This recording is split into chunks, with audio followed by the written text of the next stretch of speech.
Hello everybody. अपन ने बात की थी स्वरस कल्पना के बारे में पार्ट 1 वीडियो में। नाउ वी डिस्कस पार्ट 2 कल कल्पना एंड इट्स उपकल्पना के बारे में, दैट इज चूर्ण कल्पना। सबसे पहले बात करते हैं कल कल्पना के बारे में।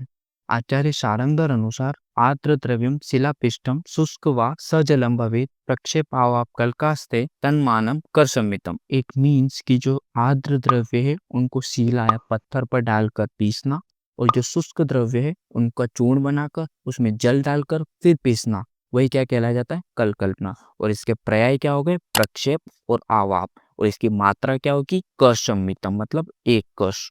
स्वरस की मात्रा कितनी थी? आधा पल। और यहाँ पर कल कल्पना की मात्रा कितनी है? एक कश, याद रखना। अब बात करते हैं प्रक्षेप द्रव्य के बारे में। तो मधु, घृत और तेल का तो कितना लेना है? 2 गुना मात्रा में। शर्करा और गुड़ सम भाग में, और द्रव 4 गुना भाग में। कल कल्पना को अपन एक एग्जाम्पल से समझते हैं। रसोन कल्क मतलब लहसुन का कल्क बनाना। तो लहसुन लेनी है, उसको छील देना है, फिर उसको पत्थर पर डालना है, फिर उसको कूट के चटनी के समान बना लेना है।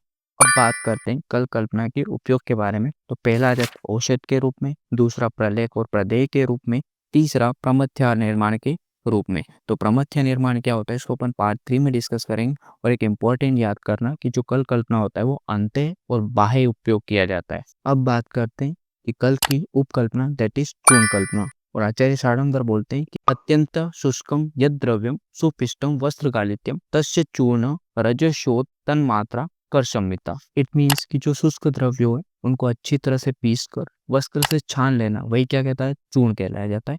और इसके पर्याय क्या हो गए? रज और शोध। और इसकी मात्रा कितनी हो गई? एक कश। फॉर द रिवीजन, ये जो स्वरस की मात्रा कितनी थी?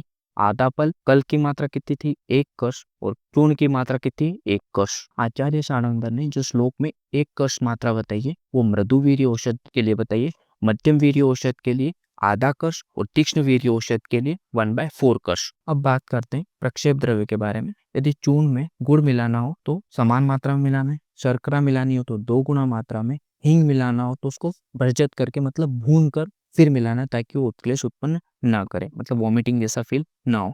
लेह बनाना हो मतलब चाटने योग्य बनाना हो तो उसको क्या करेंगे? घृत, तेल, मधु मिलाना है, वो भी 2 गुना मात्रा में। लेह कल्पना अपन आगे बात करेंगे। द्रव को मिलाना हो तो 4 गुना मात्रा में मिलाना है। अब बात करते हैं चूर्ण के प्रकार, मीन्स इस टाइप के 2 प्रकार के होते हैं। एक तो साधारण चूर्ण और मिश्र चूर्ण। जो साधारण चूर्ण होता है वो एक औषध से चूर्ण बनाना, वही क्या कहलाया जाता है? साधारण चूर्ण, जैसे मरीच का चूर्ण। और मिश्र चूर्ण क्या होता है? 2 या 2 से अधिक औषधियों का चूर्ण बनाना मिश्र चूर्ण कहा जाता है। जैसे कि त्रिकटु मतलब पीपली, मरीच और शुंठी का क्या बना लिया? चूर्ण। अकॉर्डिंग टू मॉडर्न की बात करें, 5 टाइप्स के हो सकते हैं। तो course powder, moderately course powder, moderately fine powder, और फाइन पाउडर, और वेरी फाइन पाउडर। तो जो कोर्स पाउडर होते हैं उसमें क्या है कि जो चूर्ण 10 नंबर की जो शीव मतलब जो छन्नी है उससे पूरा निकल जाए तो क्या है? Course powder. Moderately course powder क्या है? जो 22 नंबर की छन्नी से अगर उसको छाना दे और पूरा निकल जाए तो क्या है? Moderately course powder. Moderately fine powder क्या है? जो 44 नंबर की जो शीव होती है उससे निकल जाए तो क्या है? Moderately fine powder. Fine powder क्या होता है?